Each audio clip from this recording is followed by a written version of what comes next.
हड़तालिका तीज एहिबेर और चौठी चाँद के पूजा दुनू चीज एक दिन अछि। दुनू चीज एक दिन सोम दिन 9 गते 25 अगस्त के हम सब नहा खेबै और 26 अगस्त के हम सब हड़तालिका तीज के व्रत करब। ओही दिन साँझ में चौड़चन सेहो अछि।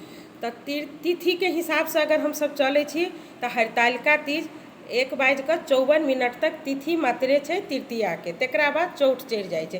तऽ चौठ में हम सब तृतीया के पूजा नहीं करबै। ताहि के लऽ कऽ सब गोटा से कहऽ चाहब जे तिथि के हिसाब से जे कोई करै छी तऽ हुनका सबके लेल 2 बजे तक में पूजा समाप्त कऽ लेनाइ जरूरी अछि। ओहि के बाद चौठ चढ़ि जायत। तऽ अहाँ सबके कहऽ चाहब 26 अगस्त मंगलवार के दिन हड़तालिका तीज और चौड़चन अछि। गते के हिसाब से 10 गते नहा खायब हम सब 9 गते 25 अगस्त के। तऽ सब गोटा के गोर लागै छी। जानकारी नीक लागे तऽ जरूर अपन कमेंट करब।